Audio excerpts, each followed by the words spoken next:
საარჩევნო სუბიექტების პროგრამები და მისი მთავარი მიმართულებები საგარეო თუ საშინაო პოლიტიკის კუთხით. დღეს მოამბე პარტიების წარმომადგენლებისგან არკვევდა რა გეგმები აქვთ მათ დასაქმების მიმართულებით.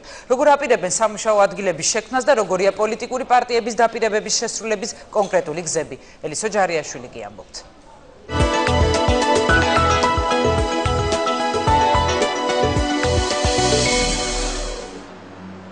პოლიტიკოსები ფიქრობენ, რომ ამ მრჩევლის ერთ-ერთი მთავარი დაკვეთა უმუშევრობის პრობლემის მოგვარება.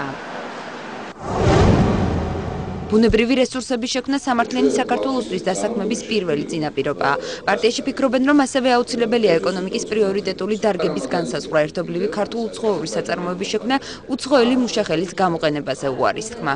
აუდიტორული შეფასება უნდა მოხდეს ბუნებრივი წიაღისეულის, მეორე პრიორიტეტული ეკონომიკის დარგების განსაზღვრა უნდა მოხდეს. Ფაქტიურად ჩვენ უკვე ეს განსაზღვრული გაქვთ, უნდა განვითარდეს მეტალურგია, სამშენებლო, ენერგეტიკული, ვაჭრობისა და ტურიზმის სექტორი, გადაზიდვების, მაღალტექნიკური საწარმოებისა და აგროსამრეწველო კომპლექსის განვითარება.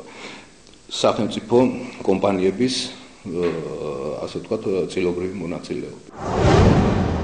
ერთ წელიწადში 540,000 ახალი სამუშაო ადგილის შექმნას ქართული დასი იაფი საბანკო და სადაზღვევო პროდუქტების შექმნით აპირებს. პარტია ამისთვის საგადასახადო პოლიტიკის ლიბერალიზებასაც გეგმავს. ქართული დასი ერთი წლის განმავლობაში განახორციელებს სოფლის მეურნეობის განვითარების გეგმას, რომელიც გულისხმობს სოფლის მეურნეობაში იაფი საბანკო და სადაზღვევო პროდუქტის შექმნას და რომლის შედეგადაც შეიქმნება 540,000-ზე მეტი მაღალანაზღაურებადი სამუშაო ადგილი. ეს პირდაპირ ნიშნავს 540,000 უზრუნველყოფილ ოჯახს.